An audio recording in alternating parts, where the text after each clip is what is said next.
السلام عليكم ورحمة الله، كيفكم؟ طمنوني عنكم، إن شاء الله هيك تكونوا كلكم بخير بإذن الله تعالى. اليوم رح أعملكم بيتزا صحية، إن شاء الله هيك تنال إعجابكم يا رب. هو ابني اللي حيساويها مو أنا. شوفوا إن شاء الله هيك إذا عجبتكم الطريقة جربوها، قولوا لي بالتعليقات شو رأيكم. هلا أنا بهالمرة ابني ساواها فاجأني، جيت المشوار لقيت مثلا ما جبر، قلت له طيب شو وين الصحية فيها؟ قال لي ماما العجينة صحية. يا ما كنت عارفاها. يعني العجينة فيها كلها بروتين، وهي يعني فيها حسب كمية البروتين، بما انه الصدورة هي كلها بروتين، فهي العجينة مؤسس من البروتين كلها من الصدورة. فهون عنا حطينا هون صدورة بروتين، الصدورة هي مكونة من البروتين. يعني ابني بقى هلا اليوم حنسوي لكم البيتزا. ابني حيشرح لكم شو حاطط له وشلون طريقتها. ايوه، السلام عليكم ورحمة الله وبركاته. هلا بدنا نشرح لكم كيف البيتزا الصحية رح نعمل للشباب يلي بيروح على النادي او بيعملوا دايت كذا. هي بتفيدهم، يعني مثلا حدا الست عامله دايت او حدا من العيلة عامل دايت او كذا، فهو جعباله بيتزا. فنحن هون يعني عم نعطيكم طريقة حلوة مثلا للبيتزا، وفيها كمان غنية كتير بالبروتين، وقليلة بالسعرات وبروتين عالي، فهي كتير مفيدة للشباب او لأي حدا بيروح على النادي او بيتمرن. فهلا هون احنا حاطين عنا هون كمية 700 جرام من صدور الدجاج، وفي عنا حوالي 50 جرام من الجبنة، والبهارات اللي انتو بتحبوها، اي بهارات انتو بتحبوها، يعني ما لا مهم البهارات بالضبط، بس انتو شو عندكم بهارات بتحبوها، شو متواجد البهارات تكون كتير منيحة. ونحن هون كمان بالكمية هي اللي حطيتها انا حوالي 700 جرام، فينا نستخدم بيضتين، فينا نستخدم 3 بيضات على حسب الرغبة. فانا هلا حاليا رح استخدم بيضتين. بالبداية بنذكر الله، لا إله إلا الله، ونصلي على سيدنا محمد. اللهم صل وسلم اللهم صل وبارك على سيدنا محمد على وبارك سيدنا عليه. محمد. هلا ابني عاد مثل ما عم يشرح لكم يحط البيض. هي كلها طريقة ابني، أنا ما دخلني، ما بعرف.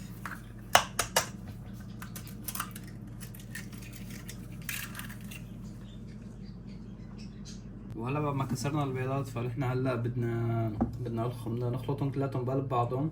انا خبرتكم عن العجينه وعن الوصفه وكيف بدنا هي ببدايه الفيديو. ف تفضلوا. ايوه. ف... فهلا رح نعمل انه رح نخلطهم هلا كلاتهم بقلب بعضهم، رح نشوف. فهي مثل ما خبرتكم البهارات ما كتير مهمة، بس انه حسب الرغبة اللي عندكم. انتو شو في عندكم بهارات بالبيت متواجدة فيكم تحطوها بالبيتزا هي اللي حتكون هلا، هي العجينة اللي احنا عم نسويها. هلا بنفرجيكم شو بنحط نحن على وش البيتزا. يلا بسم الله.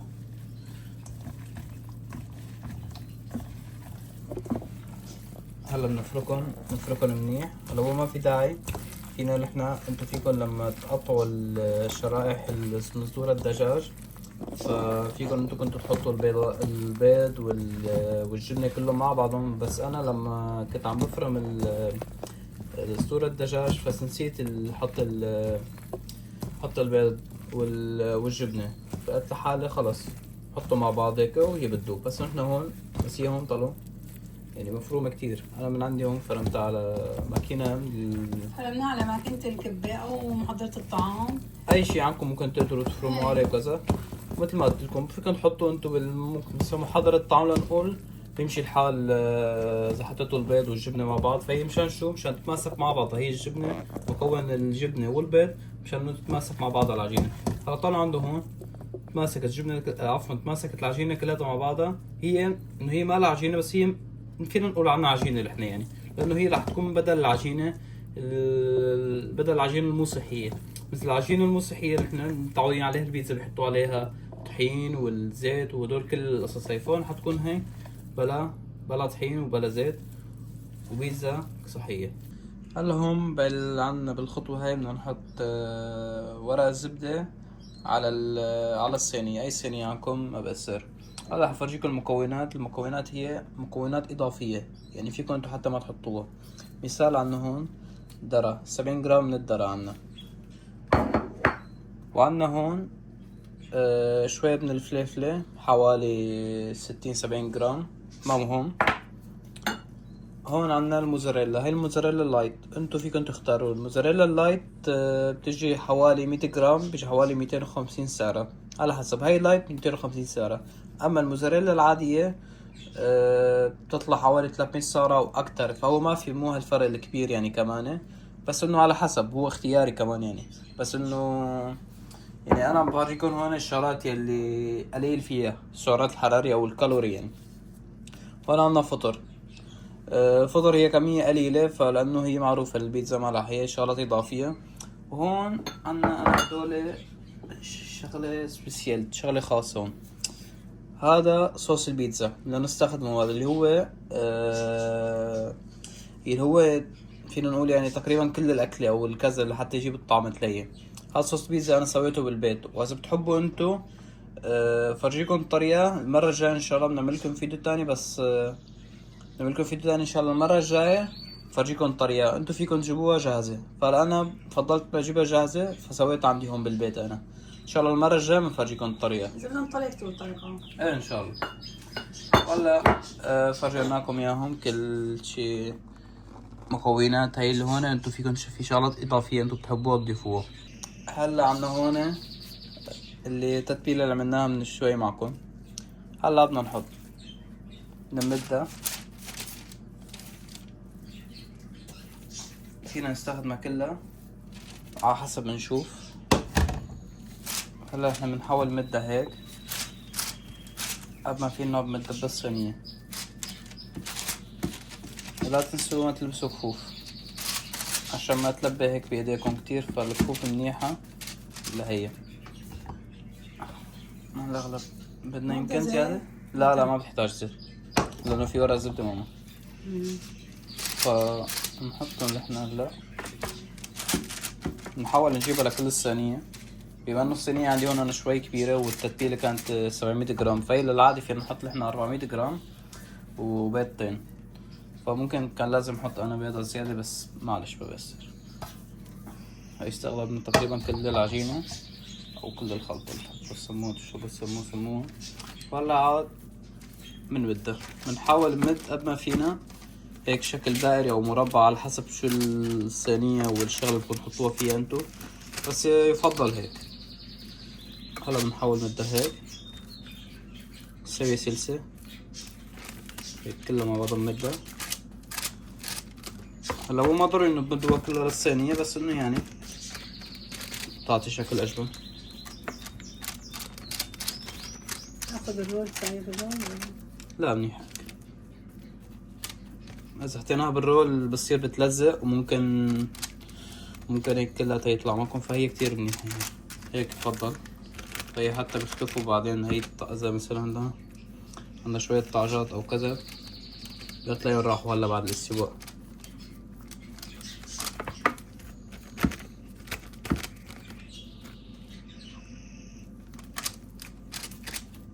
هلا هيك عنا الصينية جاهزة. هيك لازم نحطها نحنا هلا بالفرن جاهزة للفرن. والملاحظة هون عندك الجبنة هون باينة، بس انتو لما تفرموه على خلاط او اي شي فالجبنة رح تختفي. بما انه انا نسيتها، بس يلا ما مشكلة هالمرة. هلا بنحطها بالفرن. يا رب بسم الله. فينا نحطها على درجة حرارة 150، بس قبل لازم نكون نحنا نحمل الفرن بالاول وفوق وتحت. بنحطها حوالي 10 دقايق تقريبا. هلا بعد ما طلعناها من الفرن بدنا نبلش بالخطوة الأولى. هلا طلعوا معي كيف طلعت النتيجة. هاي النتيجة كلها. هلا بتطلع شوي مختلفة، لو ممكن خافين البيض مع انه كلها مع العجينة مو مثلي. هلا بننزل الصوص على حسب الرغبة. قديش بدكم تحطوا صوص يعني مثلا.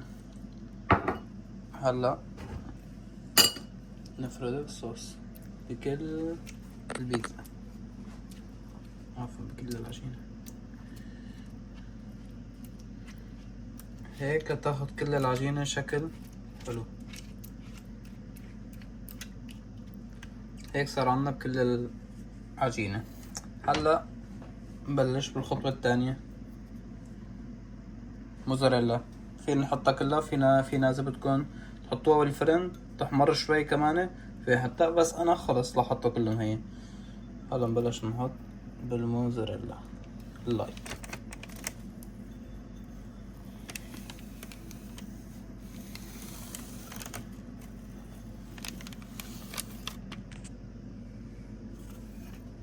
هلا هون يعني حركة هي التزيين، بلش من زينية على انتو شو متواجد عندكم تحبوا تزينوا، بس انه شي صحي بما انه البيتزا صحية، اي شي صحي. مثل هلا انا بحط الفليفلة فانه شي عادي يعني. هلا بنحط كمان هون كم بطاطا فطر بنزينها بالدرع. الدرع هدول حوالي 70 جرام او بهالمقدار هاد، انتو بتحبوا تحطوا بتحبوا لا حسب. هيك عنا خلص. هلا هيك صارت جاهزة معنا من كل النواحي. هلا بس عم نحطها بالفرن شي بسيط وبنشيلها بعدين. في عندي نقطة مهمة ما حكيت لكم عنها. نحن بعد ما نخلص العجينة ونحطها بالفرن، بس العجينة بنحطها حوالي 25 دقيقة ل 30 دقيقة بهالمقدار هذا. وهلا هي النتيجة، واخيرا خلصت البيتزا. قضت معنا شوي صغيرة وقت بس ما بيأثر. هلا نجي للتقطيع. ترمالي الاكل الصحي والدايت ما مشكلة، استنى لك. ما مشكلة، بنستنى قد ما كان ابدا. وهون دايت، بس الجبنة تبغى جبنة؟ وجبنة شو هي اللي حاطة انت كمان؟ الجبنة هاي لايت، هاي ماما. هاي جبنة لايت، فيهم يحطوها من الجبنة العادية، بما انه انا انتبهت عليها ما في فرق. يعني ما انتبهت على الفرق الكبير، يعني فيها مثلا كل 100 جرام في تقريبا حوالي 300 سعرة. و هاي العادية. اما لللايت بتجي شي تاني يعني. لللايت بتجي حوالي 250 سعرة. وهي هي النتيجة النهائية. وهي النتيجة الأخيرة. هلا بس ندوق.